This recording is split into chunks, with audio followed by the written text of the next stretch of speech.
Hello everyone, and welcome once again to Caleb Likes Books today, and have another book review for you, and that is for Cujo by Stephen King. This is a standalone book by Stephen King, a standalone horror book. This is the seventh, I believe, Stephen King book that I have read so far. Prior to this, it's been about a little under 2 years as of time of recording this since I started reading Stephen King with Salem's Lot. Since then I have read 6 other books prior to this, and I have loved almost all of them. The only one I would say I haven't loved was Eyes of the Dragon, and that one I still thought was good, just not great. And so 5 out of 6 of his books I have thought were really great, and in fact I would say at least 2 or 3 of those are among my favorite books of all time. So really is an author that works for me very well, at least so far. And so I was very much looking forward to reading this book because I wanted to fit in some more Stephen King for spooky season. This year I am planning to read some more Stephen King around this time as well, but I was able to do this one on audiobook through my library, and so that's what I did. And by the way, the audiobook for this is fantastic. I forget the name of the narrator off the top of my head, but she does a very, very good job. So definitely would recommend doing it that way if you are an audiobook person. But I really liked this book. I don't think it's quite one of my favorite Stephen King books that I've read so far, but it is just as good as most of the other ones I have read, I think. It was still fantastic. So as far as things that really worked for me with this book, I think I don't know if I would say it is the best plotted book of his that I've read so far, but it's definitely up there. The plotting of this book feels really cohesive and well constructed. Everything really fits together very nicely. There's a lot of good foreshadowing early in the book. There's a lot of just there's a fair few characters in this book, primary kind of POVs and storylines going on, and the way that they all come together to get to the end is done very, very well.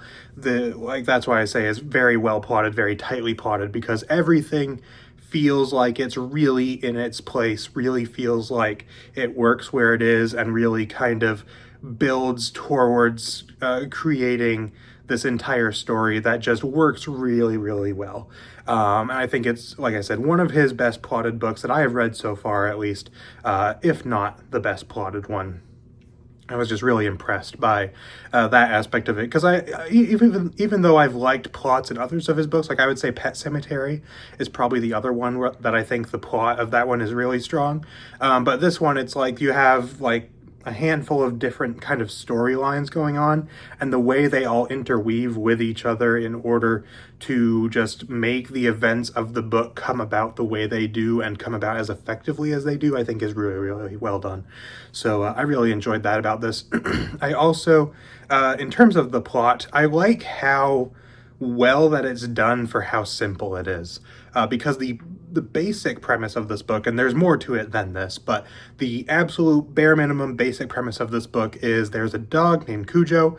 I forget the kind of breed of dog he is, but he's a big dog. He's 200 pounds, and he gets rabies, and that is kind of bad, and ends up going on a little bit of a rampage, and some people have a very bad experience with that.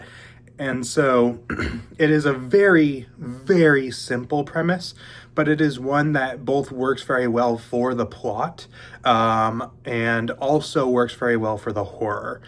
Because one thing about the horror of this book that I think works well is very similar to what I think works very well about a book like Misery, which I would say is maybe not my favorite King book, but is one of the ones that I think was the most effective in its horror, which is it feels like something that could feasibly happen, which just makes it even more scary. And the way that it's written is so visceral and all of this stuff, partially because of that fact, even though I tend to prefer stuff that leans a little more supernatural, like Salem's Lot, Pet Sematary, things like that. making a horror story based on something that is based entirely in reality, I think is just as, if not more effective sometimes. And this book definitely has that. And the way that that premise is used, like such a simple premise had such a big effect, which is something I really appreciate about this book.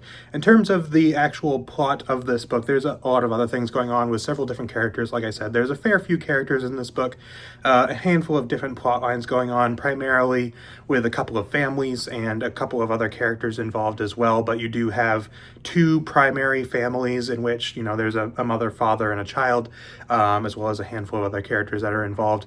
And each of them kind of have their own thing that's going on. So they all have kind of their struggles that they're going through.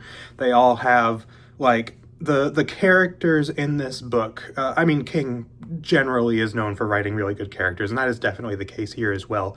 Because all of the characters feel real and authentic in that, like, they interact in a way that feels authentic, but they also, like, they have their issues with each other. They have things that they're working through. They have their own anxieties and worries and things that they are all going through, which all basically play some role in this story, which is another part of the reason why I say it's such a well-plotted book, because all of the bits and pieces of everything going on with all of these characters is vital to the story, in my opinion.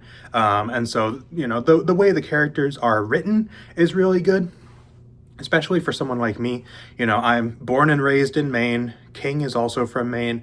A lot of his books are set in Maine. This one is as well. And the way that, you know, the characters were written felt very authentic to Maine, which is something I always appreciate in his books. But the way they were written felt very real and authentic and true to life. The struggles and the things that they were going through were compelling. The way that they reacted to situations was very relatable and interesting, and I think just very well done and all that stuff. So character work in here is also really, really well done. I think this is one of the most maybe well-rounded Stephen King books that I've read so far, where it's like the setting work is really good. You know, like I said, it takes place in Maine. So, you know, for me as someone from here, there's a lot of things about the setting work in this book that feels very authentic. But even that aside, like the setting stuff is well done. The characters, super well done. The plot, super well done. There's other Stephen King books where it's like, you know, maybe one or two of those things is done really, really well. Or something like that, where, like, for example, that's something that, I mean, I might have said something back in my review, maybe a little different, I can't remember. But when I think back on a book like Revival, I tend to think, oh, the characters were really good, the themes were really good, the plot didn't quite grab me as much at times, or something kind of similar to that, or, you know, similar sorts of things with this other books. This one feels like every single aspect of it was done really well, and I really appreciated that about it. And I think that mostly is what I have to say about this book. Like, it was very horrifying, very, like, visceral and just impactful, and the ending of this book also was really well done. It's one thing I tend to look for in horror is, like, I want horror to scare me and make me sad at the same time. And this book absolutely did that. And that's something that Stephen King seems to be very good at, considering you also have other books like Pet Sematary, for example, that really did that for me. But yeah, very, very good book, though. Great characters, great plot, really good setting work, really well done horror elements that, you know, feel real and like they could actually happen and are presented in such a way that it really puts you into the situation and really kind of makes you feel what the characters are feeling and all this stuff. Just a really, really well done book. Really enjoyed it.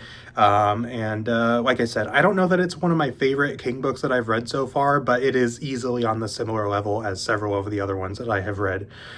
So that is, I think, quite impressive. Like, so far, like I said, I've read 7 of his books. I thought one of them was just pretty good. I would say Salem's Lot was very good, but not quite as good as some of these other ones. So then you have like 5 other books that I think are like top tier amazing books, which to me is just super impressive. So Yeah, really enjoyed this. As far as a rating out of 10 that I would give Cujo, I'd give it like a 9.5 out of 10. And the only reason I don't give it the full 10 out of 10 is, like I said, I do tend to prefer horror that is a little more supernatural leaning, even though something like this can be just as effective. But that's just like a very personal preference thing. And also, I think there were some aspects of the character stuff didn't quite grab me until a little ways further into the book. Not far by any means. By like a quarter of the way through, I think at most I was all in on this book. Yeah, like overall, everything about this was done really, really well, and I really enjoyed it a lot. Fantastic book. Definitely would recommend reading it if you're looking for a King standalone that maybe you haven't read before. And if you haven't read this one. So that's pretty much all I got for you. Let me know in the comments if you have read Cujo and what you thought of it. If you have, if you loved it, if you hated it, whatever you thought about it. How does it rank for you among the other Stephen King books if you've read several of his books? Like I said, I'm not sure where it's gonna go for me. I am planning to probably, once I reach 10 Stephen King books read, I'm probably gonna do a ranking for them just to say, out of all the 10, this is how I'd rank them.